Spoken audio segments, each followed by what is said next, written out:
Escucha esto porque te volará la cabeza y no podrás creerlo hasta el final.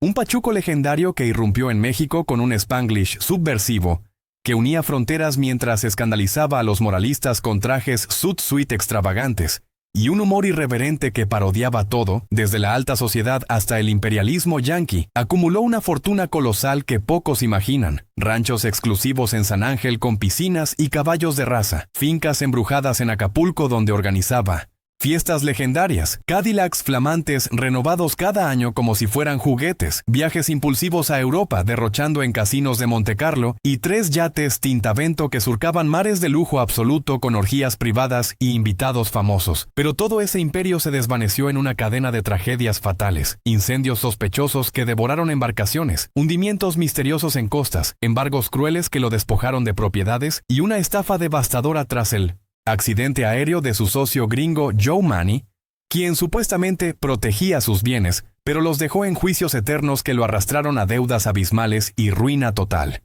Sí, Germán Tintán Valdés, el pachuco de oro que rodó más de 110 películas icónicas, prestó su voz ronca a Balú en El libro de la selva de Disney y lanzó éxitos musicales que enfurecían a los puritanos conservadores por su doble sentido lascivo, pero cuya existencia real ocultaba dramas brutales y polémicos que los biógrafos oficiales pulen o entierran. 3 matrimonios destrozados por celos infernales, infidelidades escandalosas que marcaron para siempre a sus 6 hijos con traumas heredados,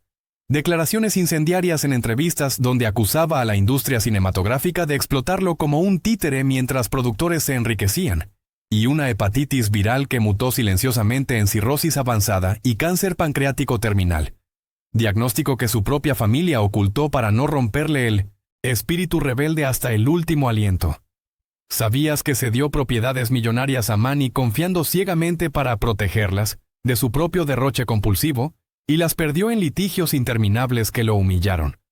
O que sus yates sufrieron tragedias que apestan a fatalidad encadenada. Uno ardido con él quemándose el brazo en un intento heroico pero equivocado. Otro hundido costándole fortunas prestado a amigos irresponsables. El tercero evaporado en el olvido. Este video destapa sin filtros la opulencia lujosa que lo elevó a rey y el trágico ocaso que lo redujo a miseria, con anécdotas que te paralizarán el aliento. Fiestas orgiásticas en Acapulco con divas y políticos, préstamos millonarios nunca devueltos a colegas en ruina, un testamento redactado con puro amor pero sin millones para repartir, y un coma hepático final que lo silenció para siempre a los 57 años. Si te indigna profundamente cómo la fama mastica y escupe a los genios auténticos que desafían el sistema, dale like inmediato para respaldar estas verdades prohibidas que desafían la censura oficial y el olvido impuesto, y suscríbete al canal porque cada suscriptor nuevo potencia el algoritmo implacable de YouTube, catapultando contenidos explosivos y reveladores a más mentes rebeldes como la tuya.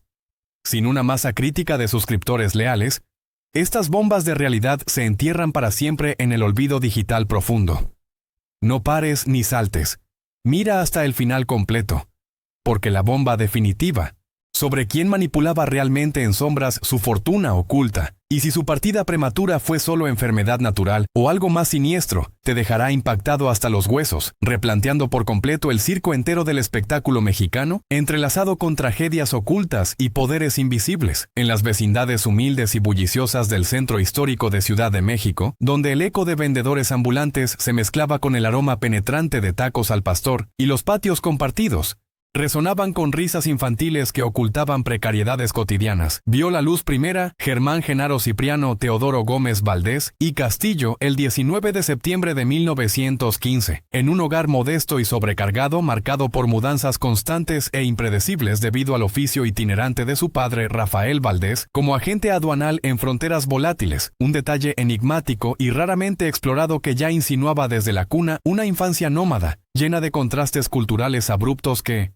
forjarían irreversiblemente su espíritu rebelde y su capacidad única para navegar entre mundos opuestos. Hijo mayor sobreviviente de Guadalupe Castillo, una mujer de carácter fuerte y templado en acero, que le inculcó desde pequeño el ingenio rápido como arma de supervivencia, la pasión desmedida por la música ranchera y boleros melancólicos que sonaban en radios oxidadas, y un humor ácido como escudo contra las adversidades. Germán creció como el segundo de 9 hermanos en total, incluyendo a Vino Cirini, los futuros cómicos Ramón conocido como Don Ramón, Manuel apodado El Loco Valdés y Antonio El Ratón, en un ambiente familiar vibrante pero asfixiado por la pobreza relativa, donde las comidas escasas se compensaban con historias exageradas y sketches improvisados que ya presagiaban el talento colectivo. Aunque pocos biógrafos mencionan que la muerte temprana de su padre por complicaciones laborales dejó a la familia en aprietos económicos severos que obligaron al joven Germán a trabajar desde los 10 años como barrendero en calles polvorientas, mandadero cargando paquetes pesados por propinas mínimas y elevadorista manual en edificios antiguos de la Compañía de Luz y Fuerza. Experiencias duras y raramente comentadas en documentales que endurecieron su resiliencia física y emocional, mientras absorbía el slang callejero de las calles capitalinas, llenas de pochos regresados y migrantes internos. A los 12 años, la familia entera se trasladó abruptamente a Ciudad Juárez por un nuevo puesto paterno en la aduana fronteriza, chocando frontalmente con la cultura binacional vibrante y caótica que lo transformaría para siempre en el Pachuco eterno. Allí se impregnó profundamente del estilo auténtico de los tirilones locales, con suits extravagantes cosidos a medida, cadenas de reloj colgantes y spanglish pocho que circulaba como moneda corriente entre pandillas inmigrantes que cruzaban el río Bravo. Detalles impactantes y poco conocidos como su participación activa en 1900, equipos de fútbol amateur locales como los Rayados del Lobby No. 2, donde destacaba por su velocidad y picardía, o sus empleos juveniles como ayudante de sastre midiendo telas finas que años después cortaría para sus atuendos icónicos en pantalla. Guía turístico profesional inventando historias pintorescas y exageradas para turistas gringos ansiosos de exotismo. Y hasta ventrílocuo improvisado en fiestas privadas de barrios, donde manipulaba muñecos con voces chistosas, curiosidades sorprendentes y ocultas como su apodo juvenil, La Chiva, por su delgadez extrema y travesuras constantes que lo metían en problemas con autoridades locales y pandillas rivales. En esa frontera salvaje y electrificante, estudió noches enteras en la escuela comercial nocturna para complementar ingresos, pero su destino cómico cambió radicalmente a los 19 años, al entrar como locutor eventual en la potente radiodifusora XCJ que alcanzaba ambos lados de la frontera, debutando con personajes inventados como Topillo, Tapas o Topillo Martín. Un pachuco tramposo y carismático que improvisaba diálogos en caló fronterizo puro, haciendo reír a carcajadas a audiencias binacionales enteras, aunque generaba polémicas inmediatas al ser acusado por radioescuchas conservadores de corromper el idioma español puro con anglicismos vulgares, un conflicto cultural que lo fortaleció emocionalmente y lo preparó para batallas mayores. Allí surgió la anécdota legendaria y verificada de ser confundido telefónicamente con él. Gran Agustín Lara por su canto ronco y emotivo en boleros, ganando de inmediato su propio programa nocturno, El Barco de la Ilusión, donde revelaba un lado melancólico y vulnerable, oculto tras la broma constante con interpretaciones que hacían suspirar a oyentes. En 1938, el empresario Paco Miller lo descubrió casualmente y lo llevó en gira nacional con su compañía de revista Maulmer y Miller, bautizándolo accidentalmente Tintán por un error de locutor que repetía Tintán como sonido de campana. Al inicio Germán lo rechazó con un chiste grosero y pachuco típico, pero el nombre se volvió eterno simbolizando su caos creativo impredecible y su ritmo inconfundible. Su primer corto cinematográfico, El que la traga la paga, filmado en 1943, fue caótico y low budget en 16 mm en locaciones de Tampico, pero marcó el inicio de su rebeldía cultural abierta, enfureciendo a intelectuales elitistas como Octavio Paz y Salvador Novo, que lo tildaban públicamente de vendepatrias por promover el Pachuco como antihéroe. Conviviendo diariamente con pachucos reales que eran perseguidos en los violentos Sud Street Riots de Los Ángeles en 1943, esa inspiración auténtica y peligrosa lo salvó según confesiones íntimas de una vida potencialmente delincuente en las calles fronterizas. Llegado triunfal a México City en 1943, invitado por Miller, debutó en el prestigioso Teatro Folies Bergère, con sketches audaces que parodiaban cruelmente la alta sociedad mexicana, atrayendo censuras inmediatas de 1900, la iglesia y moralistas por doble sentido inmoral y lascivo, pero catapultándolo a la fama overnight como el comediante más irreverente. Su primer film largo, Hotel de Verano, en 1944, fracasó estrepitosamente en taquilla, pero El hijo desobediente, en 1945, junto a Marcelo Chávez, lo consagró definitivamente cantando Los Chucos Suaves, con un baile hipnótico y electrizante que volvía locas a las audiencias, aunque detrás de cámaras cobraba salarios miserables mientras invertía fortunas personales.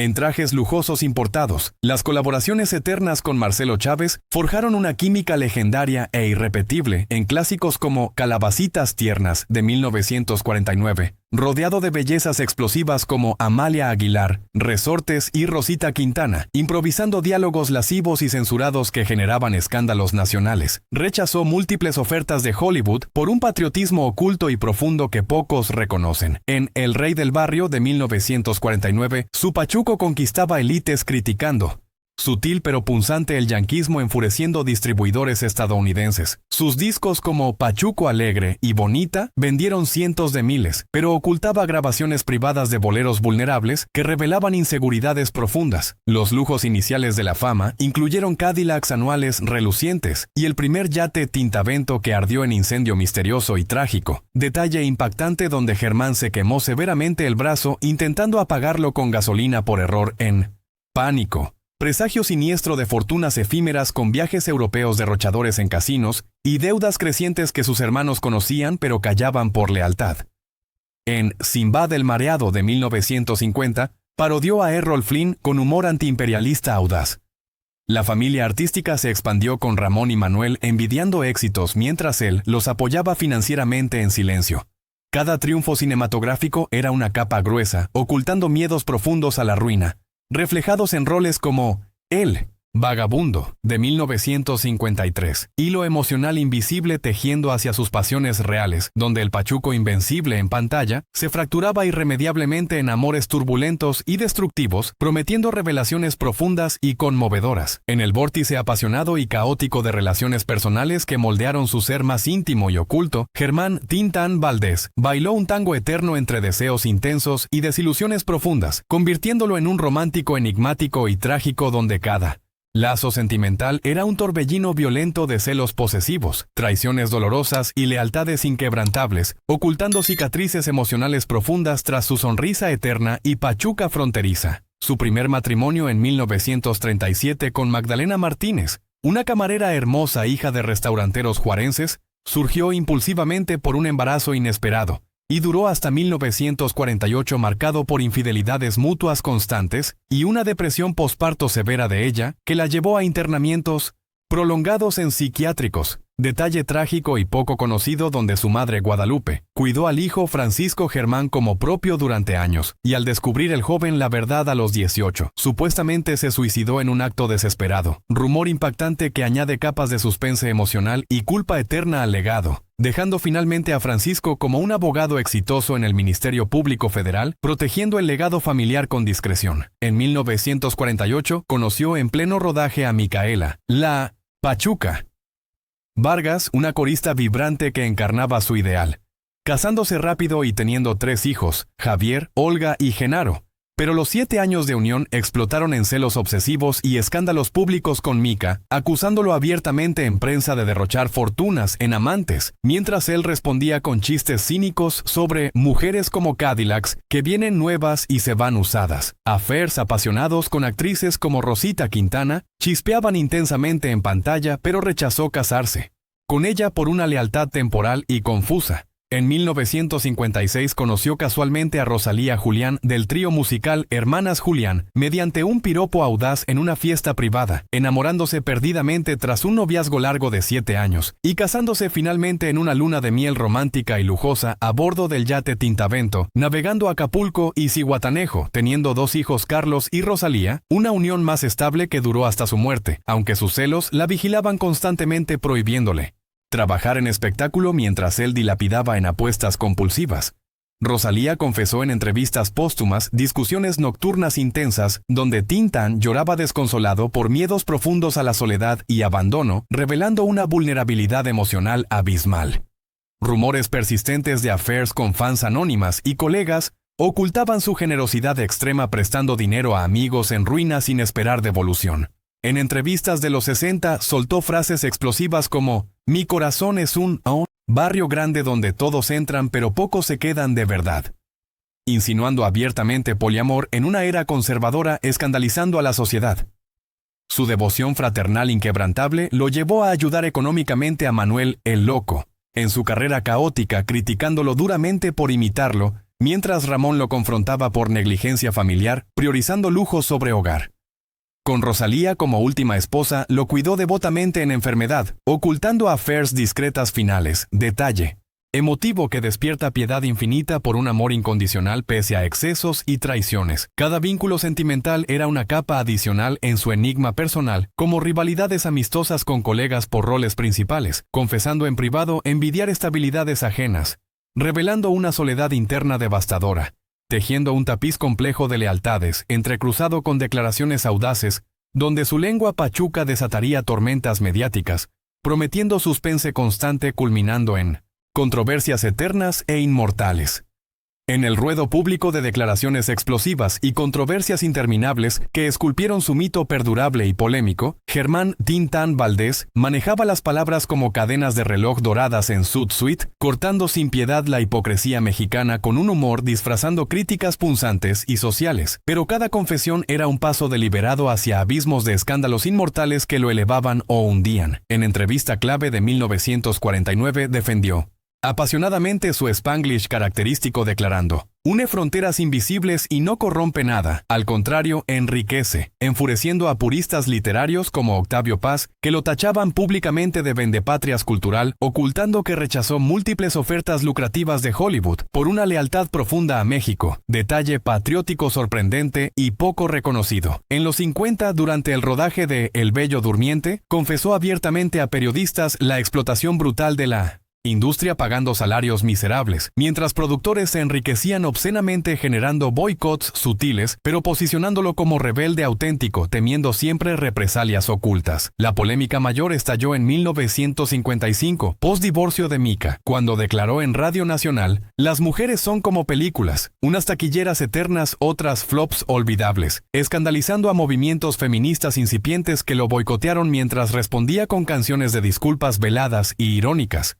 Su defensa apasionada del doblaje en Disney en 1967, prestando voz a Balú, lo llevó a confesar: «Presto mi voz a osos porque los humanos me decepcionan constantemente». Una crítica sutil pero profunda a la sociedad que lo idolatraba en público, pero criticaba su extravagancia privada.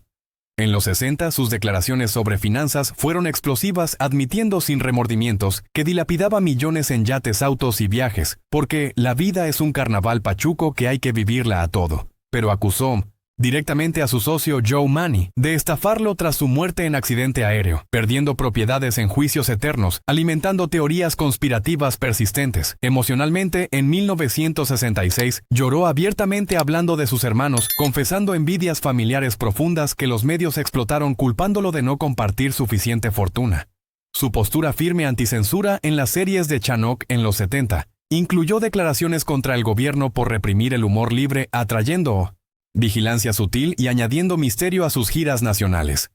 Curiosamente, en 1972 defendió a Manuel de Rumores de Locura, declarando: «El loco real soy yo por creer en este circo del espectáculo», conmoviendo a fans pero desatando chismes interminables. Cada palabra suya era una chispa incendiaria, como cuando desmintió romances públicos, pero dejó especulaciones abiertas, tejiendo un narrative de suspense constante, dirigiendo inexorablemente hacia sus tragedias personales, donde las sombras de sus confesiones se materializaban en dolores físicos y emocionales inescapables, en la penumbra creciente de momentos difíciles y trágicos que eclipsaron progresivamente su brillo indómito e irreverente. Germán Tintán Valdés enfrentó vendavales implacables que conspiraban contra su espíritu rebelde eterno. Cada adversidad, actuando como velo sucesivo, desvelando verdades oscuras y dolorosas, culminando en su partida prematura en 1973. Las batallas financieras más duras comenzaron en los 60. Inmediatamente post-muerte de Manny, perdiendo ranchos, fincas y propiedades acumulada en deudas abrumadoras, obligándolo a aceptar roles secundarios humillantes en series como Chanoc, sufriendo humillaciones públicas como embargos en Acapulco y San Ángel en 1966, donde la familia entera fue desplazada, incluso detenido brevemente por cheques sin fondos en episodio vergonzoso. La saga trágica de sus yates fue épica, con el primero incendiado dramáticamente quemándole el brazo en intento heroico. El